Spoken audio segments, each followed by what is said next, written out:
Okay, again, I'm Amanda with College Board, and my role here is just to help facilitate and moderate. It's really important to know for the session that Tammy is going to lead us through today.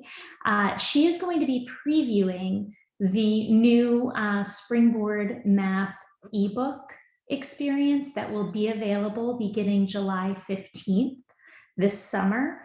And so, one, if you go into Springboard Digital Math right now, it will be similar, but not the same experience. We're making a lot of really exciting improvements.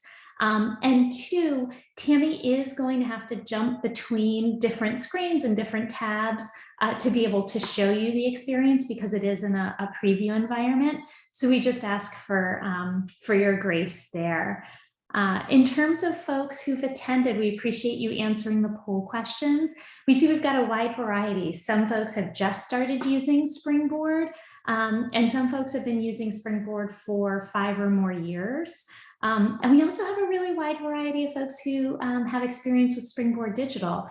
Some have registered but never really used it, and some folks use it regularly and their students use it regularly for instruction. So we're really excited to have this good mix together today. So I'm going to go ahead and pass it over to Tammy, who's really going to be leading this session. Good morning. Thank you all for being here. As Amanda said, I know it's such a hard time of year to find even an hour to get away. So we really appreciate you being here with us. Just to give you a little background about myself, I have taught for the past 22 years, but for the past 20 years, I have also consulted for the College Board. So I've just used Springboard for a really long time, and I'm totally just here to support you as you facilitate with Springboard in your own classrooms. This is by far my favorite part of my role.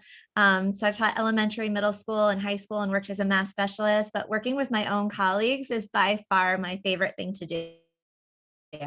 So I'm really excited that you're finding the time to be here today. Hopefully you will find it valuable. Okay.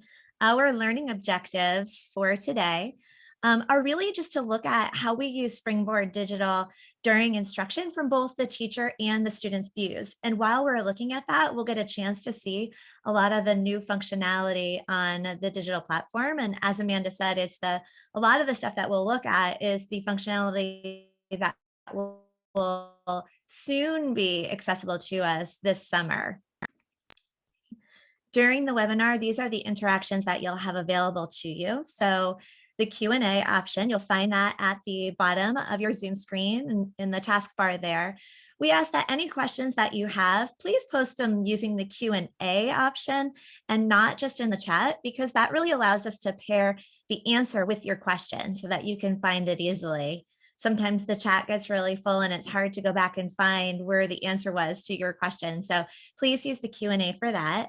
And then you might just want to leave the chat open. Periodically, we might ask you questions just as a way to interact a little bit, as well as using a couple of the polls just to kind of get a feel. Since this is lecture format, I love to get some feedback from you guys on what it is you'd like to hear more about as well, and any questions that you have. Okay, so our agenda, we are in the opening part right now, and then we are going to move into the what's new part. So we're just going to very briefly highlight some of the new changes coming soon and give a quick refresher on what all you can find on the Springboard Digital homepage. And then we'll get right into that digital lesson experience. So this is really where we're going to walk through the whole instructional loop, from the plan to the teach, the assess, and the adapt phases, and how we can use Springboard Digital to do all of those things. And that's where you'll really get a close look on the new ebook functionality that will be available to us this summer. Okay, and then we're going to end with some Q&A. But again, feel free to type questions throughout the webinar using that Q&A feature on your Zoom toolbar. So let's go ahead and jump right in. Let's take a look at what's new in Springboard Digital. Okay, these are the bullets right here. These are some things that we're going to touch upon. Okay, and I'm going to get in there and just give you a really good preview of what each of these things are.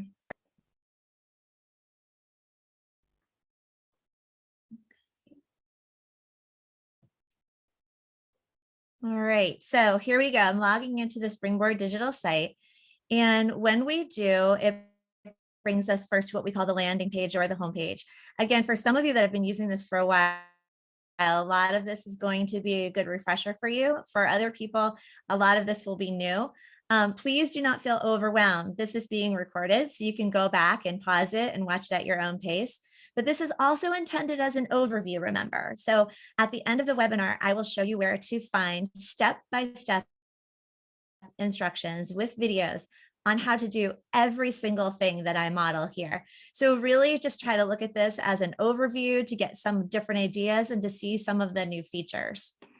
All right, so here we go. Once you are on the home page, always come here first. This is your class dropdown. Okay, so you pick the class that you want to be in, and then the course ebook that you would like to be in as well. Picking this class and this ebook filters all of the rest of the stuff on this page. So for example, when you go into teacher resources, I'm only going to see those that are available to this class with this ebook. So this is really important that we start off here.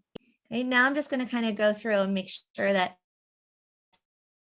we're aware of what's in all these different features. So the first thing we have is the ebook. Whether you click here or here, it's the exact same thing. And this is where we're going to spend the majority of our time on the webinars together. So I'm not going to go in there right now and show you because we're going to actually model there. But before we do, I do want to show you just some of the quick highlights of things that we are going to look at in detail while we're in the lesson. So one big change that is coming this summer is the ability to customize the table of contents. So again, Springboard is amazing because they always reach out to us educators to see what it is that we need. And we said we would like to customize the TOC, and they are giving that to us. So we have the ability to rearrange the lessons and activities, the units. We can hide some. Whatever our own district needs may be, we can now adjust the table of contents. And whatever we do with that, we can also make that show on the students' ebooks as well. Okay, so this ability to customize is one thing that is coming soon. Okay, and you can always, it's easy just to go back and to put it back into its original format. So it's just really user friendly. A second thing that we can do, which is one of my favorites, is this aggregated responses opportunity. So when we are in our class copy of the ebook, we can see an icon that tells us students have responded to this question, and then it will show us in a pop-out view each student who has responded and what their response is. And we can even click in here to give them feedback right from this pop-out. And we're going to remember, we're going to take a look at these closely in a little bit. Just wanted to give you a quick preview.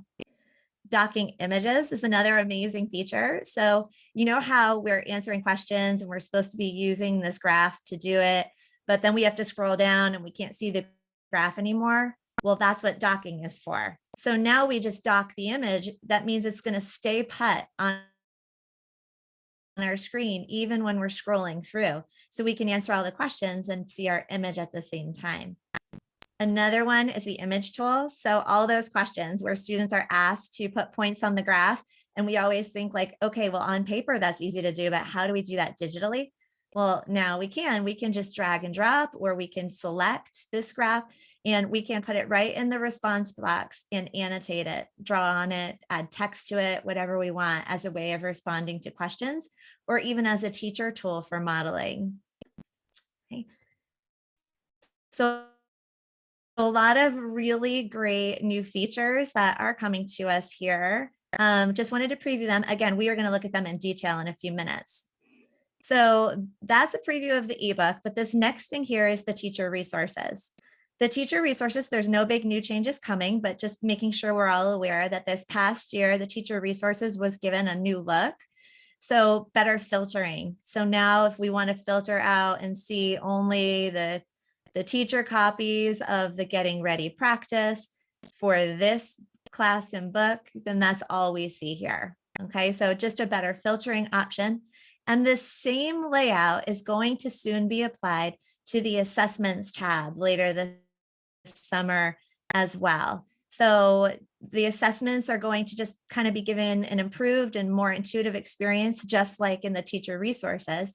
so that it just better aligns with everything else. But making sure that we're aware when we come here to this page, this is where we find the unit assessments and the lesson quizzes that are only available digitally. Okay, and we can get the print version or the digital version when we come here. Now, the progress reports were also changed this year, again, for that new, better look with the same sort of filters as we just looked at in the teacher resources. Okay, we have the activity quizzes and the unit assessments. And in here, we are also now given the opportunity to release the answers. So that was a big feature that was improved throughout this last year, that now we are back to being able to releasing answers, which means we're essentially giving kids permission again to re-enter their assessment and to see what their score is when we are ready for them to do that. And we can also download it now. So these were the new features that were added to the new progress reports last year. There are no new progress reports for math educators this year. However, there are new progress reports for administrators. So these were the two that were released a couple months ago, the admin usage report. So these are by school showing how many assessments teachers assigned and students completed. Okay, and the standards report, so that they can filter by course and then see data on both the unit assessments and the activity quizzes in terms of how many students were assessed and how they scored on them. And again, this ability is really just so that they can best support us as teachers, so that we're kind of all on the same page and working together. We've got a lot of really great feedback on that so far. All right, the next tab we have up here is this professional learning.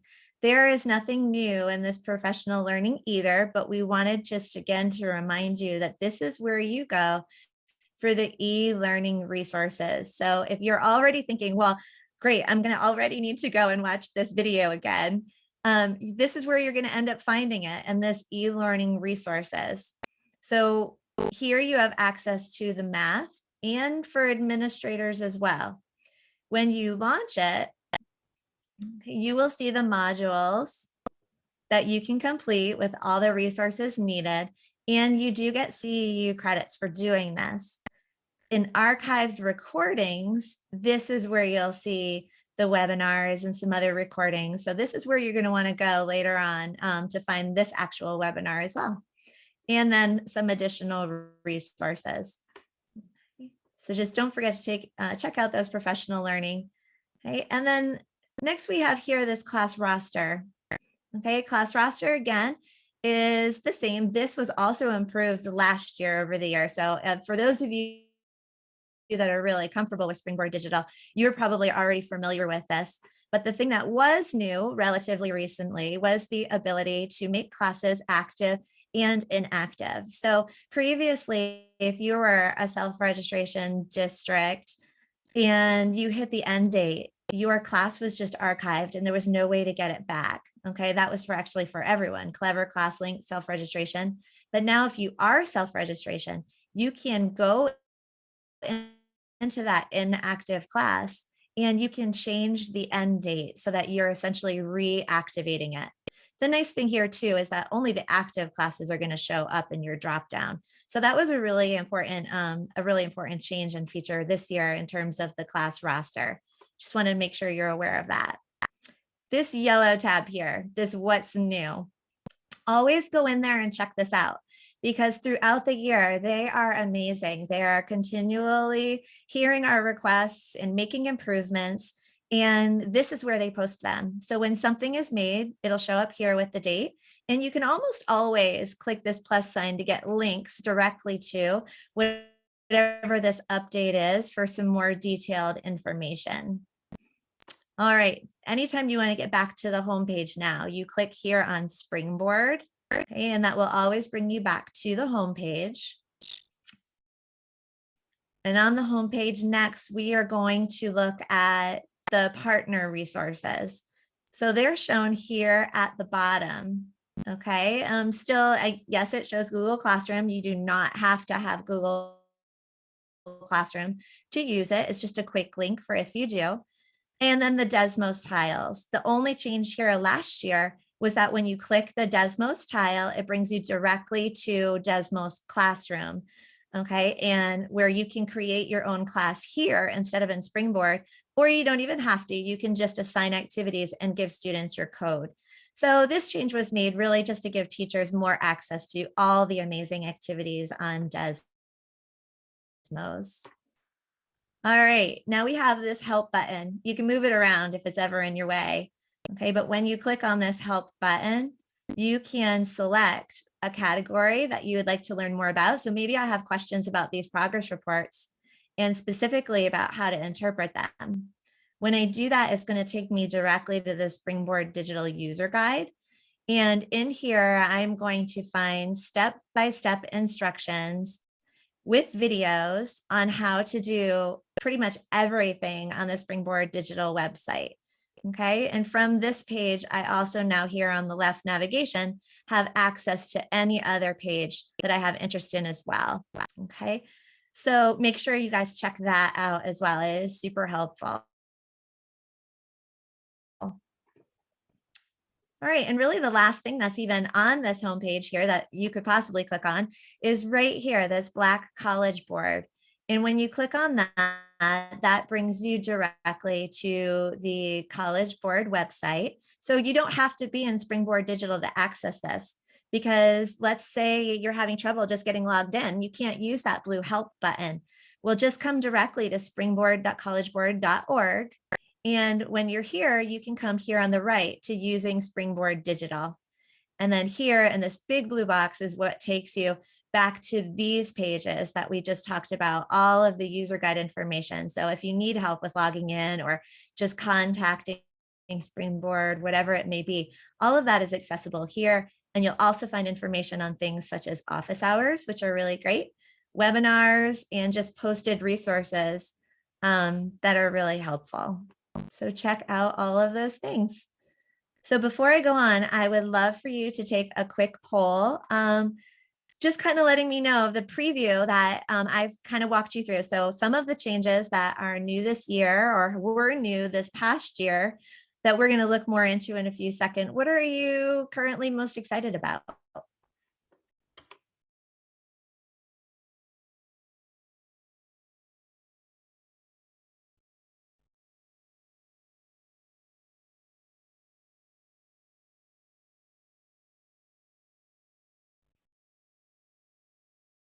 All right, it's looking like most people are really excited about the ebook. I am too, and I'm so excited to get to show that to you, which is where we're going to go now.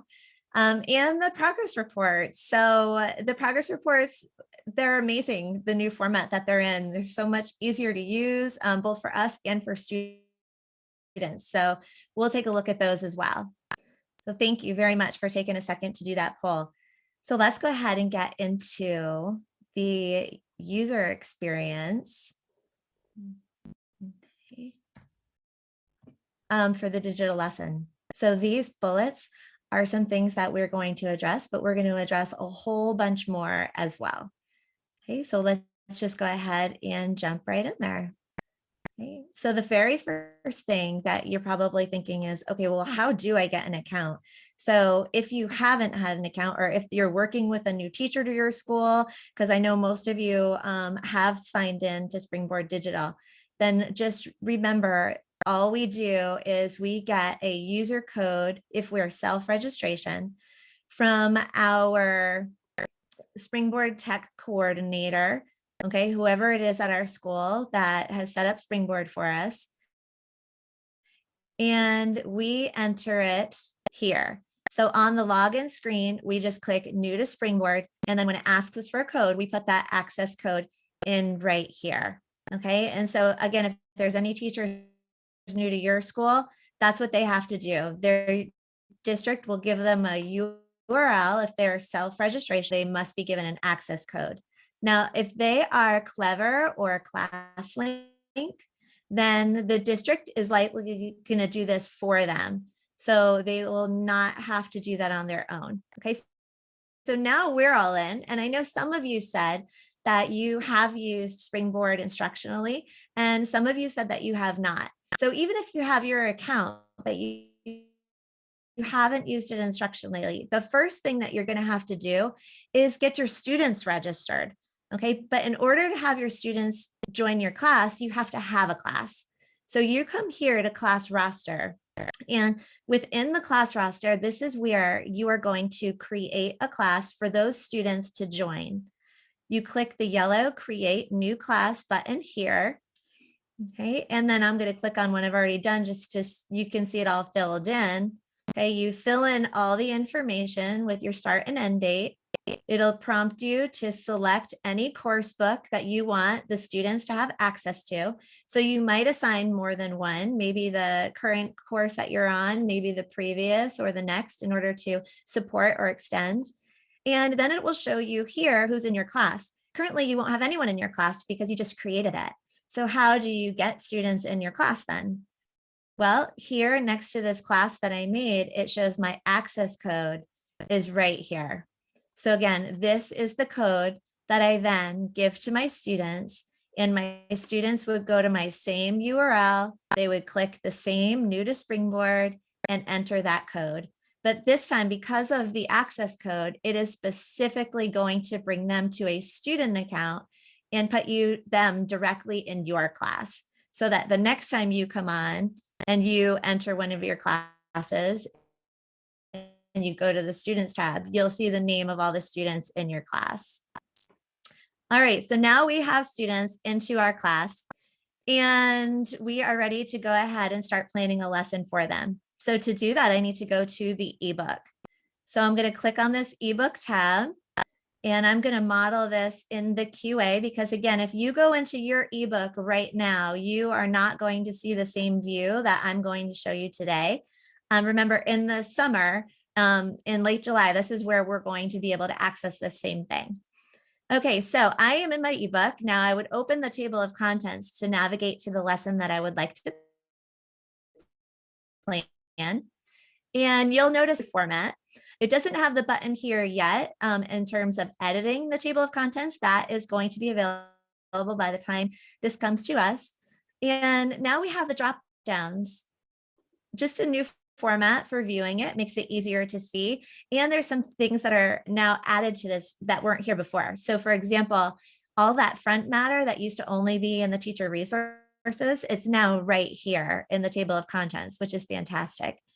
And when I open up Unit 1, the Getting Ready is now called out in its own page, which makes it much more visible and easier to access as well, both for us and the students. Some other highlights are the color coding. So you can see that the activity practices are colored in blue, the embedded assessments are shaded in green. Okay, so it's just easier to read. And then at the bottom, we now have resources. So resources that we may use during our lessons are here at point of use within the ebook now. We don't have to go to the teacher resources to find them. Okay, and then last but not least, we also have access to the PDF versions for the student and teacher editions here as well. Again, they used to only live in the teacher resources tile as well. So we would navigate through here to get to the lesson that we would like to plan for. Okay, I am currently on the lesson already because this is where I last went in. So this is where it brings me back to. So let's talk about how we would now go ahead and start planning this lesson. And as we do, we're going to see a lot of the new features as well. Remember that the lesson that we're using doesn't matter. So if you're sitting there thinking, well, I'm not an Algebra 1 teacher, that's totally fine. All of these features are the same no matter which course you are in, and all of the learning strategies and the way to plan would be the same regardless. All right, so the first thing that we are going to think about then, I want to make sure I'm on my teacher copy. My teacher copy, unless I share it with them, but even when my classes change throughout the years, this teacher copy will always be here and will always be the same. So I like to plan on my teacher copy and then just copy and paste over to my class copies what I need for each lesson. Okay, so as I start my lesson, I'm first thinking about the bell ringer. I'm going to come here to the teacher rep, and I can see, and you can see here too, the new look in the teacher rep, the way that things are kind of called out and colored. So the bell ringer is now called out in a white box. I scroll down, you can see the color coding for vocabulary is now in purple. Mini lessons are boxed and called out, and so on. The purple ELL support. So it just makes it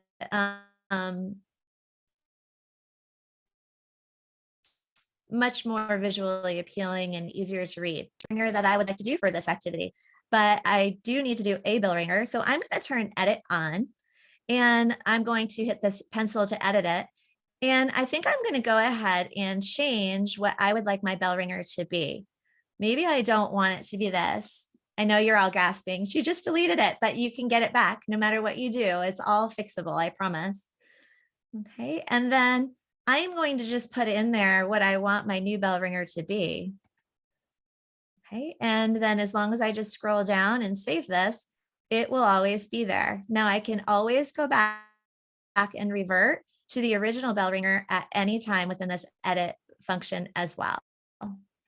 Okay, so I have this in my teacher notes, but now for my students, I want to put the bell ringer right on here so I don't have to write it additionally somewhere else. It makes it fast and easy for me.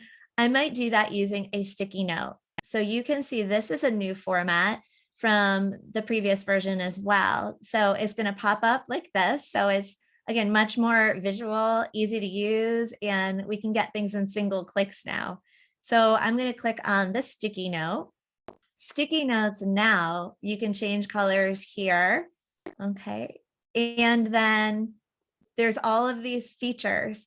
So we can add links. We can use any of the font tools that we want, including numbering and bulleting. We can access math type, the calculators, and inserting images. So now we can do all of this within sticky notes, which is really exciting because we could not do that before.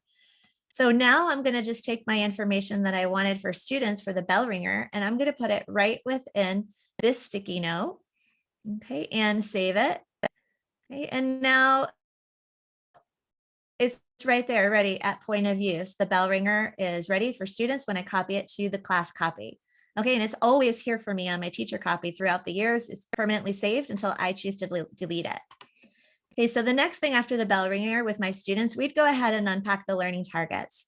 Now, as we unpack the learning targets, I might want to have them already unpacked because as teachers, we don't have a lot of time. So I choose to do this ahead of time. Okay, and so on. And then I can use this wheel up here, the preferences. This is a change. These preference and print used to be over here.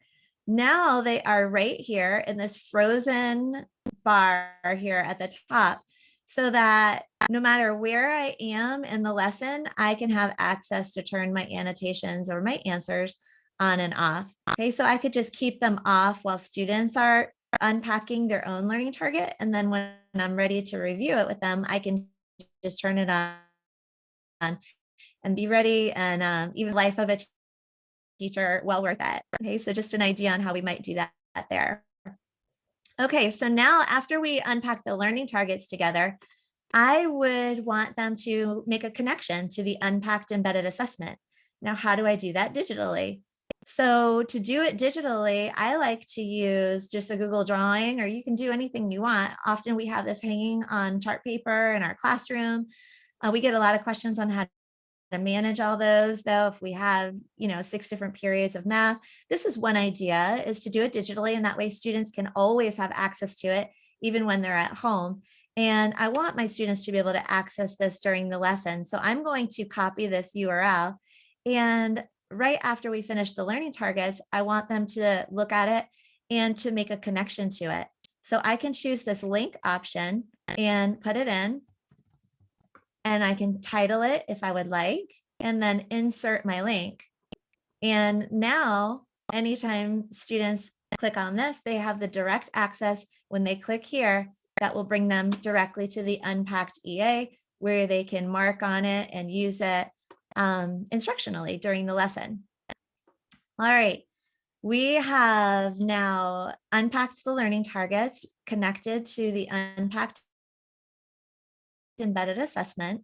Now we're going to go ahead and get right into the lesson. So when I get to the lesson, the first thing I see here is this really contextual paragraph, and it's about diving. So I'm thinking, what learning strategies am I going to use so that my students read this and I know that they understand it before we move on? Because it's so contextual, I think I'm going to use shared reading and summarizing. And I'm also going to add a video in here because a lot of my students don't know about deep sea diving and water pressure and how that all works. So I am going to add those in here to my sticky note. And I would also like to add a link to this really cool video that I found on the History Channel that shows all about deep sea diving and water pressure.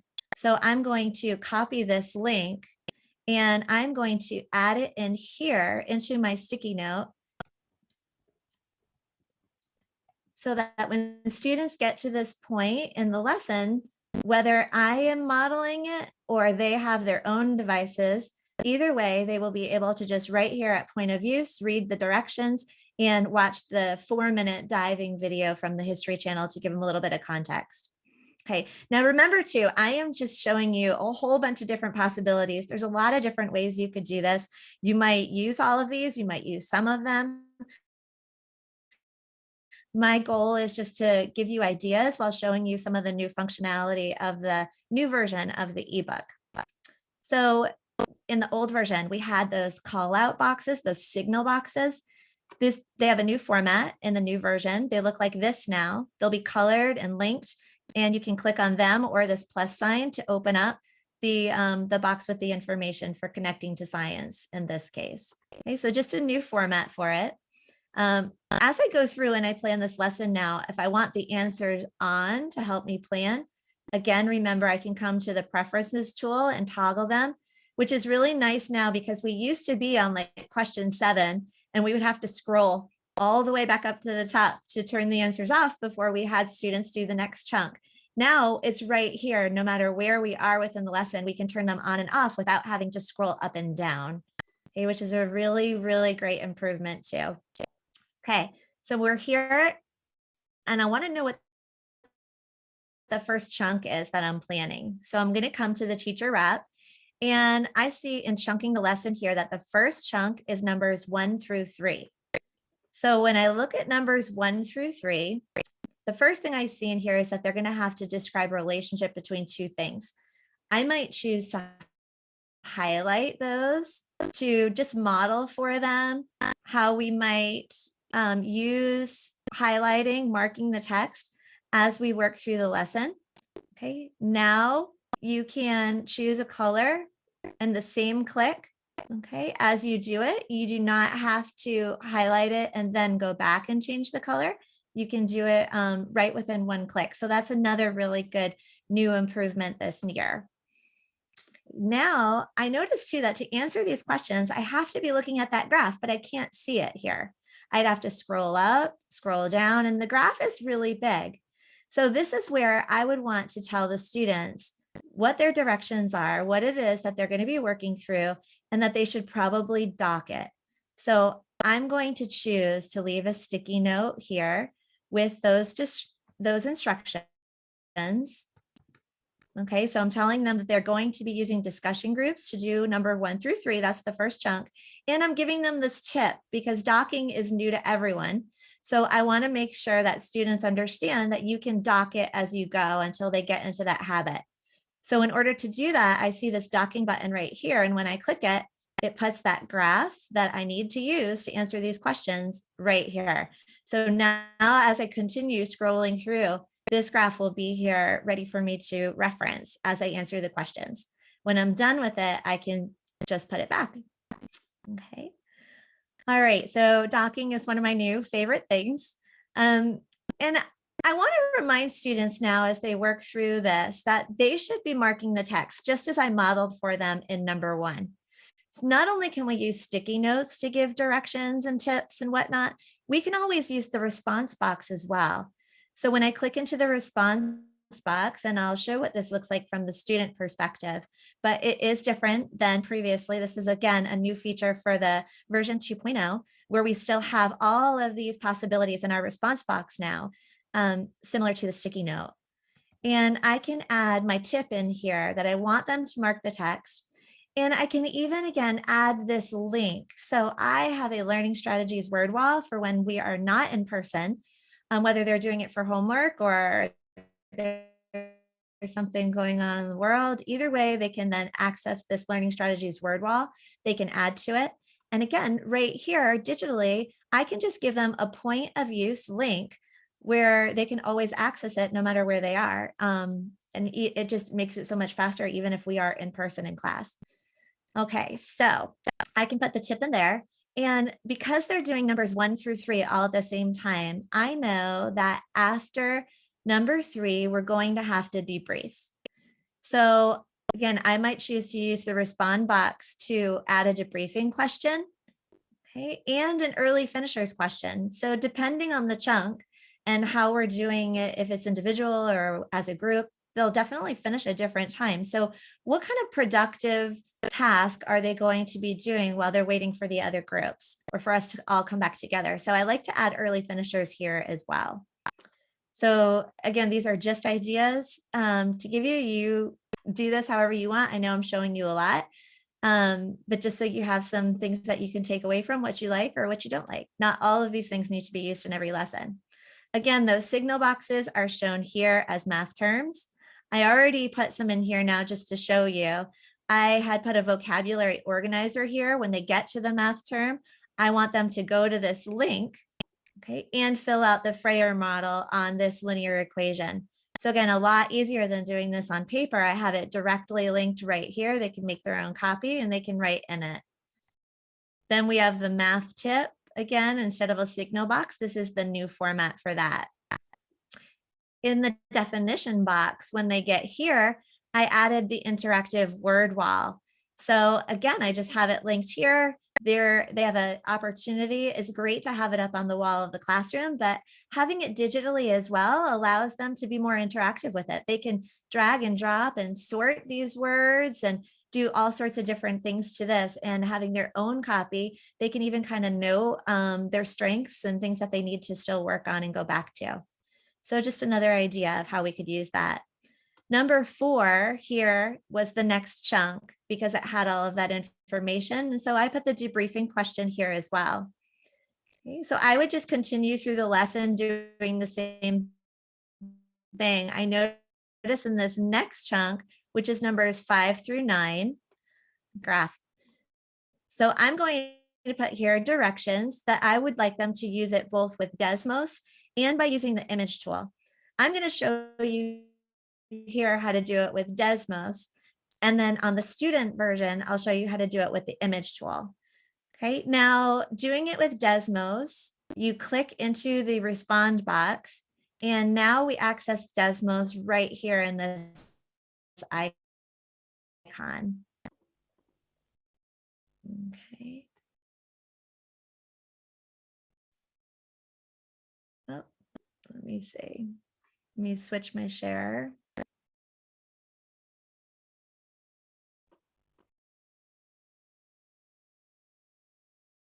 All right. I don't think you guys can see my pop-up box, so I'm going to share a different screen. Hopefully you are able to see it now. Okay, and in here, I can go ahead and create my graph.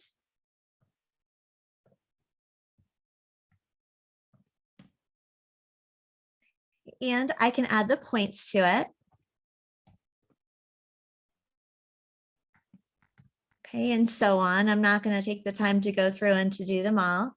Okay, but you can see how I can create it here, and then I can save it and it will show up.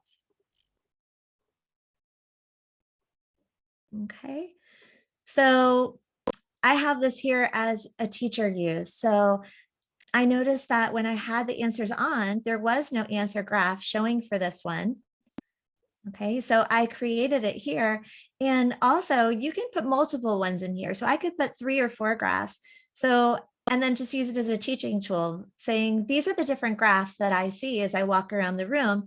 Which one of these is most accurate and why? What could I do to improve the others to make them more accurate?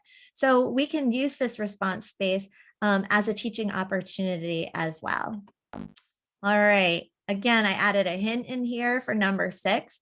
just to support them with this constant rate of change, give them a little idea. Okay. And the debriefing questions and early finisher questions I put in there as well.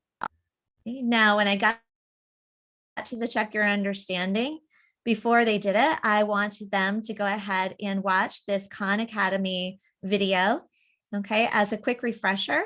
And so again, I used the response space to give them directions and to put the direct link to that Khan Academy video, which is going to give them a refresher on what it is we were just learning. And then similarly, oh, and just to show you, where did I get that Khan Academy link? If you're somewhat new to Springboard or you have not previously used those, there is in Teacher Resources a page that looks like this for every course, where it gives a link. It shows you for every lesson, what are the Khan Academy links that you would use. So I simply went down to lesson 12.1 on this page, and I copied this link and pasted it right into Springboard Digital. So you can see it here. So again, it would be at point of use. It saves me time as I'm facilitating the lesson. Okay, so again, I would just continue through the rest of the lesson, doing it in much the same way. And then when they get to the end, you can see here, I even put the link to the lesson quiz. So instead of taking the time to reassign that and go in and out, all they would have to do is to click on this link and it would take them directly to their lesson quiz. All right, so that is how I would plan with Springboard Digital. I'm going to show you now how you would go ahead and see it from the student view, how you would respond to these questions and what some of that looks like. As I'm getting switched over to the student view, I would love for you to write in the chat one thing that is new or exciting to you so far about planning with the ebook. So there were a lot of new features that we touched upon here. So in the chat, if you would take a second just to go ahead and list one thing that is new or exciting to you so far.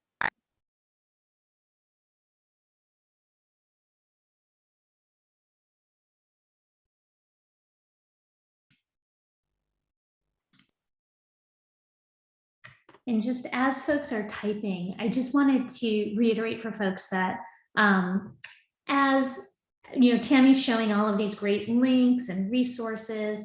It's really easy if you make all of these edits, comments in your teacher copy and just copy it and paste it into each class copy, right? Because you might want different activities for different classes. And so it's really easy to make that happen. And that's just what I was going to show you here. I'm sorry, I didn't mean to get ahead of you, Tammy. No, you're good. I'm glad you brought it back up. Right here on the teacher copy, I would click down here on class copy. So anything now that I would want, because each of my classes is going to be a little bit different. I might not use the same debriefing question that I have here for each one of my classes. Okay, I might put multiple debriefing questions here and then copy and paste the ones I want onto the class copy. Now, anything I put on my class copy is going to show up on the student copy. Okay, so I'm going to show you the student copy and we can see, I'm not going to do it all in front of you. I did it ahead of time to save time, but I'm going to show you now on the student copy how we can see all of those things that I copy and pasted over. So I'm in now as Kate student. Okay, so this is the student version. You'll notice I don't have as many tabs here on the top or links on the side navigation bar. Okay, now I'm in as a student and I am getting ready to complete this lesson. Again, now the teacher could either just give me the link to get here. So I'm going to show you back on the teacher page. Okay, I can come here and just click copy link. If you're a Google Classroom user, you can do share to Google Classroom as well, if that's where your students are used to finding everything. Or you can just use copy link for anything, okay, and hit copy. And as long as students are logged into their Springboard Digital website, if they click that link, it will bring them directly here. Okay? Now, you don't have to, you absolutely don't have to formally assign anything. You can just tell them, hey, students, open up to lesson 12.1, and they can use the table of contents, just as we modeled earlier, to take themselves to lesson 12.1. Okay, so either way, it works fine. So I am in as a student, and I want to first come here to the preferences and make sure that I have teacher highlights and annotations toggled on. If they're not on, so sometimes when I forget this and they're like, wait a minute, I'm not seeing that, it's because they didn't turn the highlights to on. So just remind them to do that as a habit the first time they enter. And now they can see all of the things that I put on here. So here was the bell ringer. Okay, so as a student, I see my bell ringer here and it tells me to copy and paste it into a sticky note of my own to do it. So I'm going to create a sticky note of my own, paste it in, and I'm going to solve it and save it. Okay, now my teacher will be able to see on my student copy, okay, what my answer was to that bell ringer, and I have it saved here. Okay, I see here that there is a link to that Unpacked EA, so I can get there directly when it's time to connect back to it at the beginning and the end of the lesson, or even during. Okay, I see here at the beginning of this paragraph, that sticky note about how I'm supposed to read it and summarize it. And then here's the video that I can watch from the History Channel so I can learn a little bit more about diving. Okay. One other thing I'd like to show you here is, let's say I don't quite understand this. Let's say I am an ELL student and I need it translated. A lot of people ask us, do we have this in multiple languages? We do not, and this is a super easy fix. I can just drop it in there with one copy and paste, and then I can have it in any language that I want. It wouldn't be feasible for any company to create everything in every possible language, but with the use of Google these days, one quick copy and paste away, you can get it in any language you want. So just making sure that we can realize that we can access that kind of stuff if students are using this digitally, which is another great reason to use digital over the paper version, because again, we have access to all these quick links and to things like Google Translate. Let's say that I don't really know what this word descend means. I can click on that and choose define. It will underline it with purple, our vocabulary color. And when I click on it again, it shows me the definition and I can listen to it. Okay. So now I'm going to scroll down and I see that I have a note here and it tells me I'm going to do numbers 1 through 3 and I should dock this image. So I can do that. The teacher has given me some hints on highlighting, but also there's a link here to that Learning Strategies word wall, okay, where I'm directed to add this learning strategy and then to continue using it throughout, following this sort of modeling. And this is where I'm thinking, okay, how do I answer this question? I'm writing an equation. I click into this response box, and this I'm going to use this math type equation option. Okay, it opens math type in its own box over here, okay, with access to everything. I know in the past there were some issues sometimes with it opening and functioning as it should, but that has all been taken care of and it works beautifully now. So I can go ahead and do that in there and it will automatically show up here in my response box. Okay. If I want to just respond with words, I can just go ahead and type in here, normal, just the normal font option. Okay, and save it. Okay, and so on. Now I see here in my math terms, again, that the teacher had left me that sticky note with the link to the vocab organizer. This was my Freyer model. These are all the things that we modeled that we put on the teacher copy and copied over to the class copy. Anything on the class copy, the students will have access to, and that's what I'm showing you right now, that student access. Okay, now when I get down to number 5, I realize that I'm going to have to graph this in 2 ways. We modeled how to graph it using Desmos, but now let's look at the image tool. This is another new feature, which is really amazing, that I just want to point out real fast. Again, don't be overwhelmed thinking, oh gosh, how do we do that? There will be step-by-step just instructions with video on how to do this. But now in the response space, yes, as a student, I would use the graphing calculator again, but I would also add a second response using the insert image. I can either just take the image and drag it right into my response box and work on it there, or I can come here to select image and pick that same image and drop it right here in the space. Now, when I click on it, advanced options pops up And this brings me to a drawing space where I can now annotate the image.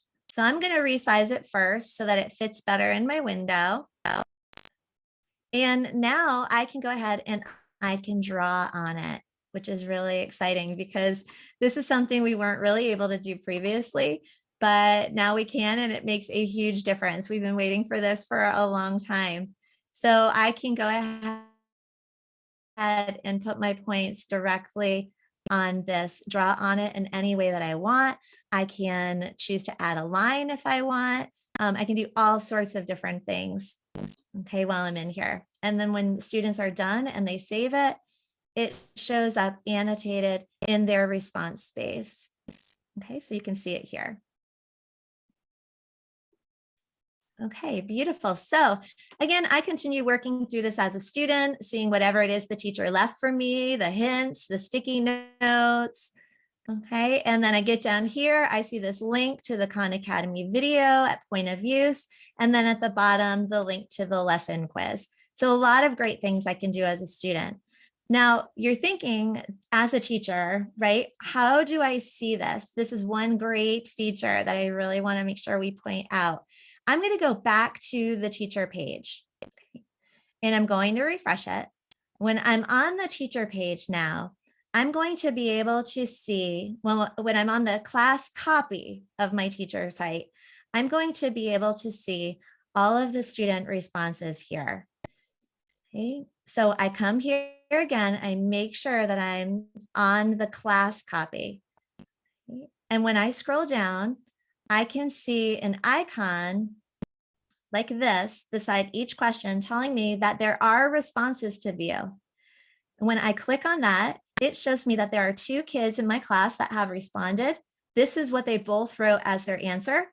And now I can click on either one and leave feedback for them. Tammy, I'm going to pause you because we have a question that I think might fit in well here, but if I'm jumping ahead of you, just tell me to wait. There's a question where, like, what if you have a student graph, right? And you can see it in the student responses, but you want to share that graph that the student did with the whole class. How would you be able to show the class one student's work? Okay, great. So you'd have 2 options. That's what I am showing you right now. So when we come down here and we see that there's a response here, and I click on that, I can see all the students' graphs. So now you can see them all in the same place. And so you could compare them much more easily. Previously, you had to go to each student copy and say, let's look at Kate's graph. Now let's look at Robert's graph, and so on. Now we can pop this open and they can see from this aggregated view what all the graphs look like and compare them in one view. The second way to do it then would be to go back, of course, to the student copy. So let's go to Kate's page. And again, I would be projecting this with the LCD as the students work on it from their own, if they are lucky enough to be one-to-one or to have at least one device per table. Okay. And then I could scroll through and we could show them their graph in this way as well. Okay, and use this as a talking point. Thank you so The much. other thing that we could do while we're here as well is we can go back into, if I'm on the student page, I can click onto their sticky notes and I can give them feedback here or reinforcement. So we can comment in each other's sticky notes as long as they're on the student copy. So no students can comment in the teacher sticky notes, but if you are on the student copy, we can comment back and forth to each other all we want. Okay, so that's a great question.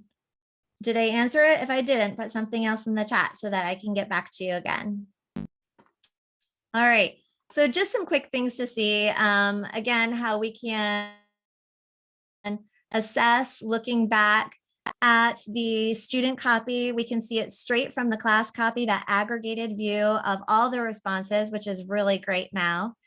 I do want to show you too, if you're thinking about, well, what about that lesson quiz? When all the students have taken the lesson quiz, that's when we would go to the progress reports.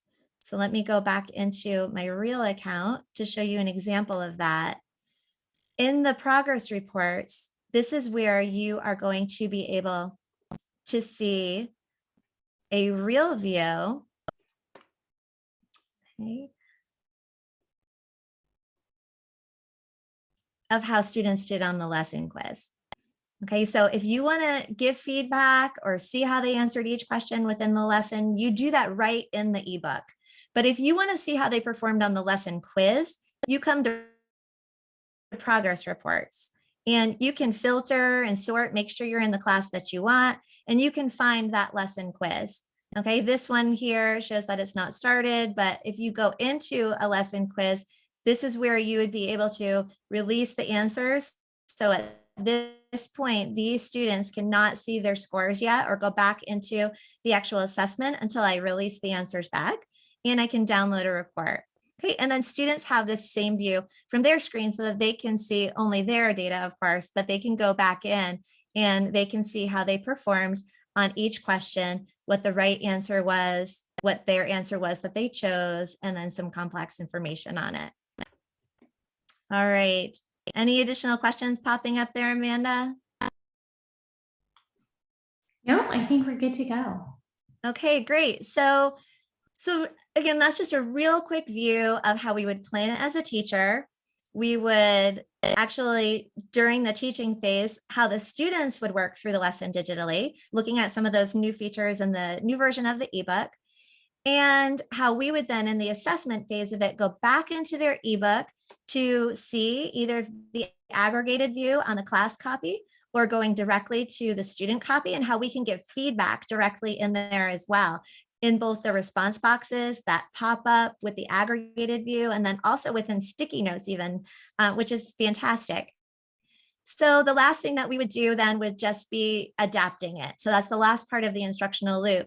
And there are no changes here for the new version of the ebook that's coming out in July. But just as a refresher and a reminder that after we look at all of that data, we would come back into the teacher resources and just really think about, are there mini lessons maybe that we would use? Are there other Khan Academy video links that we could use to further support students, either to fill in some unfinished learning or to challenge those that maybe need a little bit more? Okay, so we are going to put up that last poll. If you have it ready, Amanda, what features you're most excited about? Again, I know it was a lot of information, so don't be overwhelmed. This is recorded. You can come back to it. And remember, there are, I'll show you as you're checking that out. Remember, here in the help feature, you can click in here and get access to any of the things that we modeled. Now, if you go in there right now, you're going to find the support documents to the current version that you currently have. But this version that I've been modeling from, as soon as it's live for all of us, then all of these documents will be updated with the correct steps in the new version, features and tools and how to use them all with video and step-by-step instructions.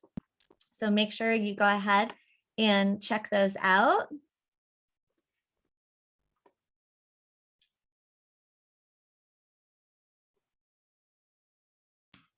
Okay, and I see that we are just about, we're at time. It looks like folks are really excited for the aggregated response and the student answer tools. There is a quick question about saving current lesson plans. Will you be able to save them after you launch the new ebook?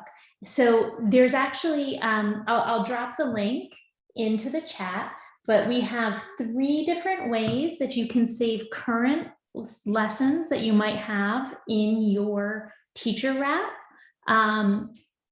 to be able to save them. And then once the new experience goes live, you will have to redo them.